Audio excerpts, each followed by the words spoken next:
Olá, pessoal. Eu quero agradecer aí o convite de vocês. É uma honra, um privilégio poder estar prestigiando esse evento aqui, a ENAPA, a ANGAAD, e poder me unir à causa da defesa dos direitos das nossas crianças e adolescentes, principalmente o direito à convivência familiar e comunitária. Muito obrigado mesmo, é uma honra muito grande estar aqui com vocês e queremos somar forças com vocês. Bom, meu nome é Maurício Cunha, eu estou aqui como secretário nacional dos Direitos da Criança e do Adolescente, que é uma das 8 secretarias do Ministério da Mulher, da Família e dos Direitos Humanos. Eu venho de quase 30 anos de atuação, de militância na causa dos direitos da criança, do adolescente, principalmente em territórios de vulnerabilidade.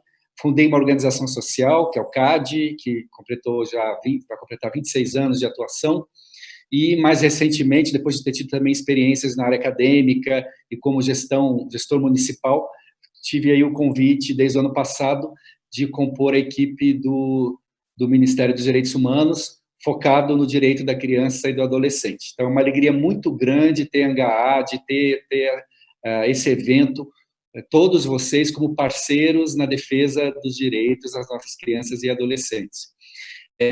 Eu faço um breve resgate de uma experiência que eu tive como parte da equipe técnica que conduziu o diagnóstico da realidade social da criança e do adolescente do município de Curitiba. Eu sou de lá, hoje moro em Brasília, e foi uma experiência muito rica, um ano de pesquisa. Eu tenho um mestrado em antropologia social, e a minha parte na pesquisa era justamente fazer as pesquisas qualitativas, que são as entrevistas em profundidade, você fazer os relatórios, a análise dos relatos de história de vida, você poder aprofundar um pouquinho mais na vida das pessoas, né? Muito mais do que estatísticas. O meu trabalho não era dizer quantas crianças estão fora da escola, mas era mergulhar na realidade dessa criança, por exemplo, e da sua família, e entender o que leva à evasão escolar. Mas uma das minhas experiências mais marcantes, sem dúvida alguma, foi poder conversar com crianças e adolescentes em situação de acolhimento institucional. E poder mergulhar, aí como antropólogo, um trabalho acadêmico mesmo, da área das ciências sociais, nas suas histórias de vida, nos porquês, nos paraquês, e também na percepção de futuro que essas crianças carregavam.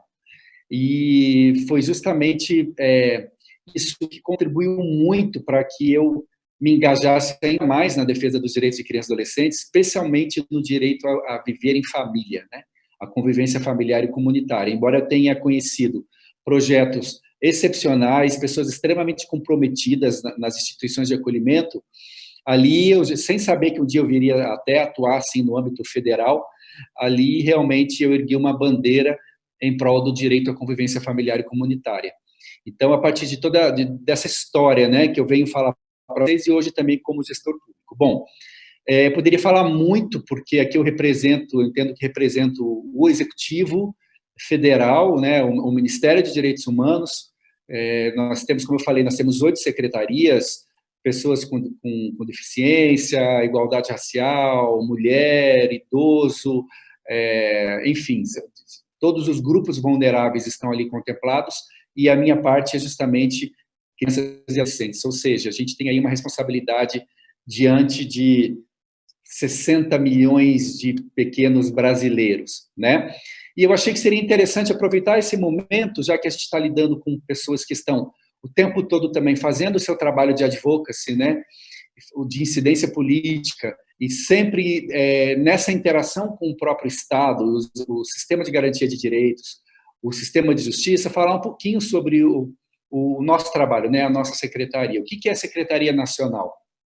Nós temos uma missão que é elaborar e coordenar as ações de promoção dos direitos da criança e adolescente, o enfrentamento às violações desses direitos e o próprio fortalecimento do sistema de garantias, né, de direitos de crianças e adolescentes. Então, é uma responsabilidade muito grande, é um órgão basicamente de formulação de políticas públicas. Nós não executamos diretamente essas políticas, porque isso acontece nos estados, nos municípios, e mesmo o Ministério da Cidadania, que tem os projetos de cofinanciamento das ações. Mas nós fazemos toda essa parte justamente da formulação dessas políticas, do monitoramento e da articulação para que as políticas aconteçam, especialmente as políticas sociais, e talvez ainda mais as da criança e do precisam muito de uma transversalidade, de uma intersetorialidade. Então, esse é muito o nosso papel. A nossa missão também aí no item B é promover e fortalecer o direito da criança e do adolescente à convivência familiar e comunitária, que é a ênfase da nossa fala nesse momento dessa conferência. Implementar ações estratégicas que promovam a responsabilidade das famílias na criação, no cuidado, na educação dos filhos e promover os direitos das crianças e adolescentes na perspectiva das famílias, principalmente, tem sido uma ênfase, né, desse governo, dessa gestão, trabalhar isso fortemente, e o direito prioritário das famílias de alcançar esse direito, né, de experimentar esse direito na promoção, na proteção, no cuidado das suas crianças e adolescentes. Só para vocês terem uma ideia, logicamente não vou ficar falando aqui de organograma, mas é interessante vocês verem como que a gente se organiza, né? A gente tem uma coordenação de políticas temáticas, onde estão os nossos projetos inovadores. A gente tem aproximadamente 15 projetos inovadores acontecendo hoje, na defesa dos direitos de crianças e adolescentes. 2 grandes departamentos, o departamento de promoção e fortalecimento e o departamento de enfrentamento de violações. Então, vamos colocar assim, um atuando na prevenção e no fortalecimento do sistema de garantia, e o outro depois que a violação de direitos já aconteceu. Aí engloba o SINASE, né, engloba o SINASE, o socioeducativo, e todas as violências que acontecem contra a criança, né? Aí, só lembrando a vocês, né, não posso deixar de aproveitar a oportunidade, que uma dessas grandes violências é o abuso e a exploração sexual. E nós estamos no Maio Laranja, então nós estamos trabalhando muito para trazer à tona, conscientizar, mobilizar a sociedade em torno dessa violência, mas existem várias, né? A violência institucional, a violência sexual, a violência física, a violência psicológica, a negligência, e recentemente, essa semana, a Ouvidoria Nacional de Direitos Humanos publicou, foi segunda-feira passada, os dados mais atualizados das violações de direitos de crianças e adolescentes no nosso país. A gente tem isso fresquinho no site do Ministério, que tiver interesse em se aprofundar, o que leva uma criança, de fato, né, a chegar a ter o seu poder familiar destituído e parar numa instituição de acolhimento. E, infelizmente, né, de todas as violações, as denúncias, né, de violações de direitos no Disque 100 no ano de 2019, 55% se referem a crianças e adolescentes.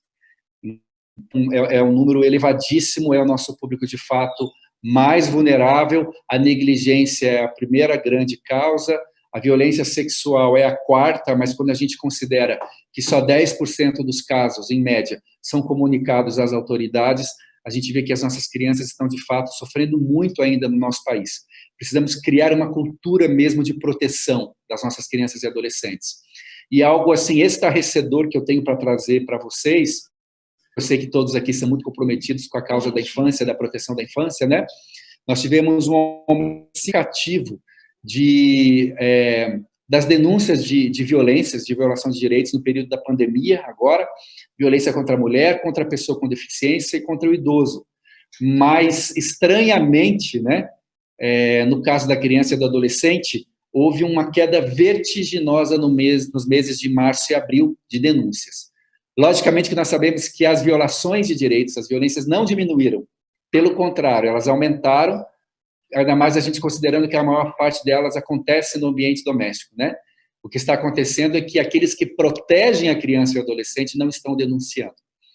E aí, os professores, né, a rede de educação, os profissionais de saúde, em virtude da pandemia. Então, nós estamos prevendo aí um tsunami de identificação de casos de violência contra a criança e adolescente assim que essa pandemia acabar. É algo que nos provoca muita indignação e muita preocupação.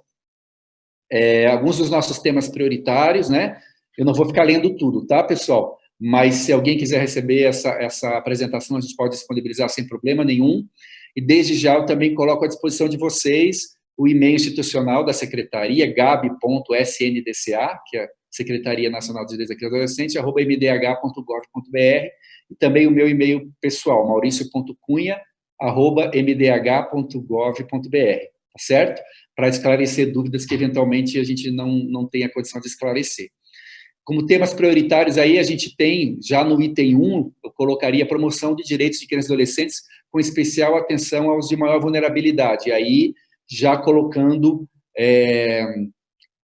as crianças que nós estamos focalizando aqui nesse evento, né, as de maior vulnerabilidade, incluindo aí também migrantes, ciganos, vítimas de violência, etc., né? E temos aí todos esses outros grupos aí também, todos esses temas prioritários, né? Prevenção e busca por crianças desaparecidas. Aliás, dia 25, agora, segunda-feira, é o Dia Internacional da Criança, da Busca pela Criança Desaparecida.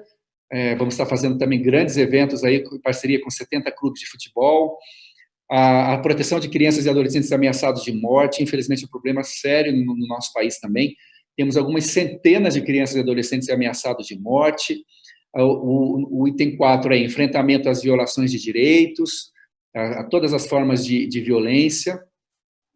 O atendimento qualificado a adolescentes em cumprimento de medidas socioeducativas, são os adolescentes em conflito com a lei, todos esses são do nosso grupo também, está dentro do escopo da nossa atuação, e formação e capacitação dos atores do sistema de garantia de direitos, incluindo aí conselhos tutelares e conselheiros de direitos. Bom, eu vou partir aqui, eu vou andar um pouquinho mais rápido, né, falando especificamente sobre o papel do Estado na garantia do direito à convivência familiar e comunitária de crianças e adolescentes. É importante dizer que a gente tem uma política nacional, né, tem um plano nacional de convivência familiar e comunitária, acredito que você já deve ter ouvido isso algumas vezes, quem sabe até mesmo já nesse evento.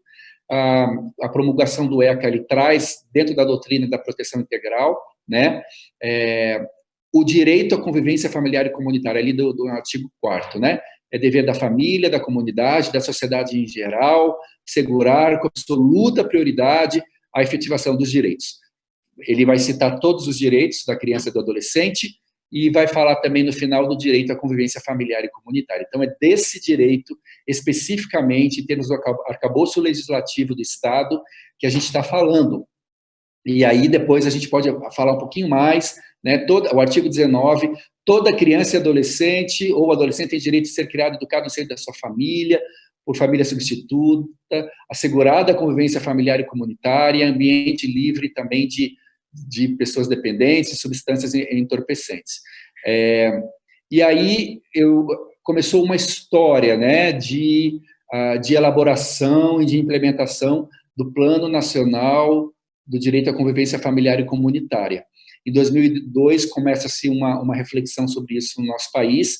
Houve uma publicação do jornal Correio Brasiliense sobre a situação dos abrigos institucionais, né, das instituições de acolhimento, e aí começa a haver uma conscientização maior da necessidade de desinstitucionalização, né, e de um tratamento mais humanizado dessas crianças, e aí começa todo um marco histórico, 2002, 2003, foi estabelecido um comitê de reordenamento de abrigos, o levantamento da rede, em 2004, 2005, né, foi estabelecida, então, a comissão por decreto, a comissão intersetorial encarregada da elaboração do plano do direito à convivência familiar e comunitária.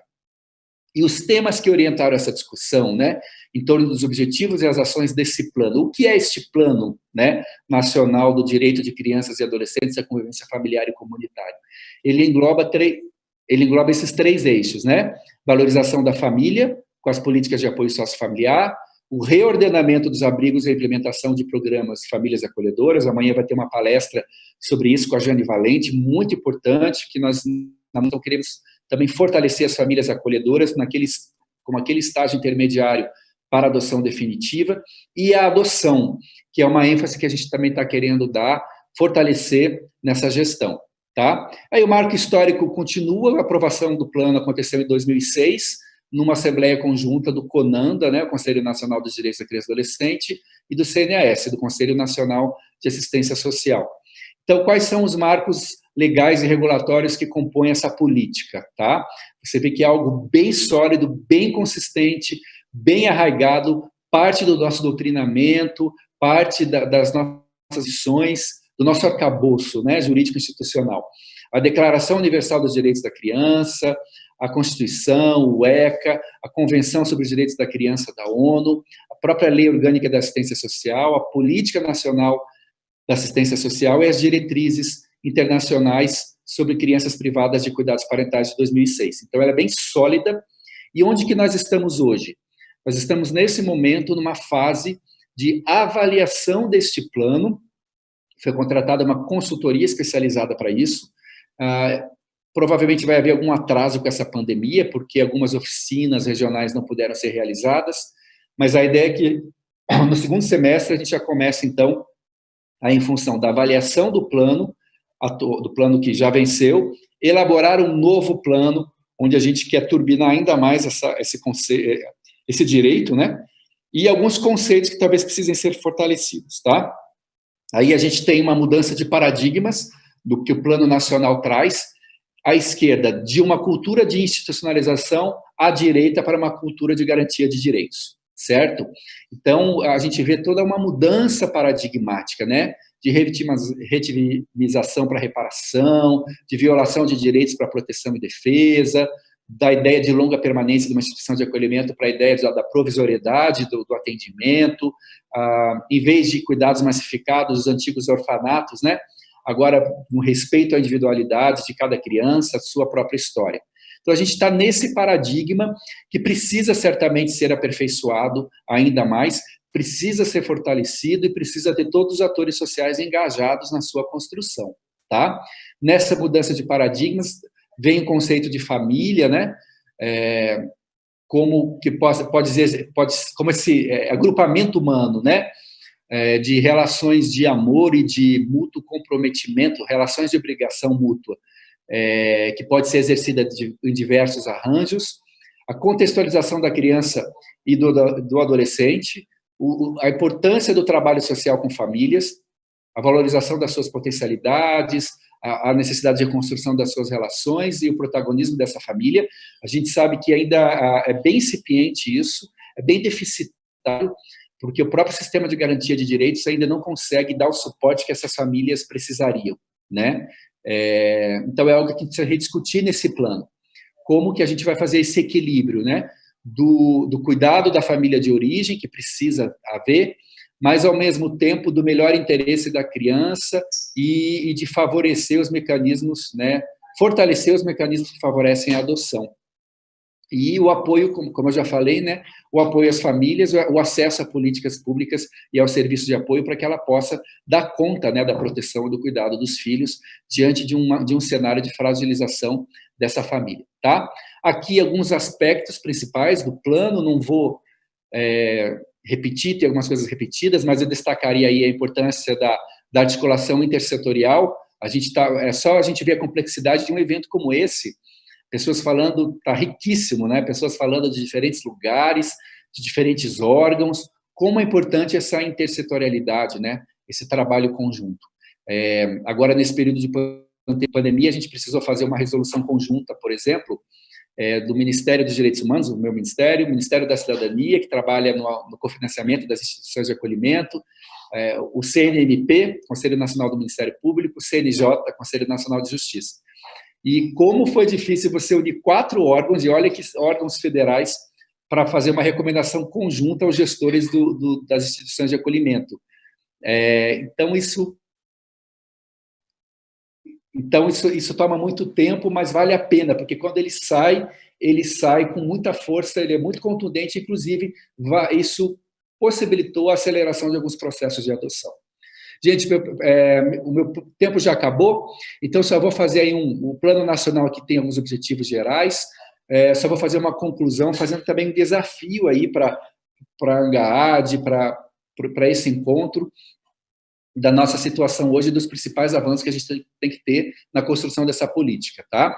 Nós temos 5.783 serviços de acolhimento institucional ainda no país. Logicamente que nós todos sonhamos com 0, não precisa mais desse serviço, né? Talvez a gente nunca vai chegar nesse mundo ideal, mas é o que a gente gostaria que acontecesse. E ainda temos 30.890 crianças acolhidos hoje.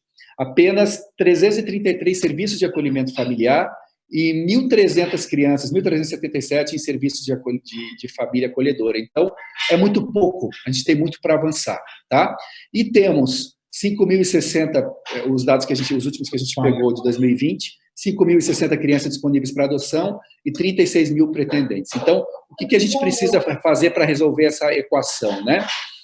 Nos avanços a se conquistar.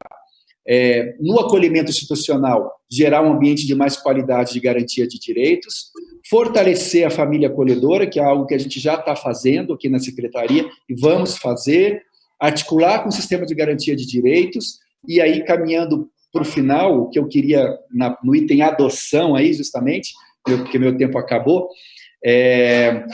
trazer celeridade, fortalecer esses processos de adoção, incentivar e também fazer a busca ativa de adotantes para crianças maiores e adolescentes com deficiência, grupos de irmãos, dentre outras, porque são essas que estão parando ali na fila, mesmo com um grupo tão grande de pretendentes à adoção, e que faz com que a gente não consiga resolver essa equação.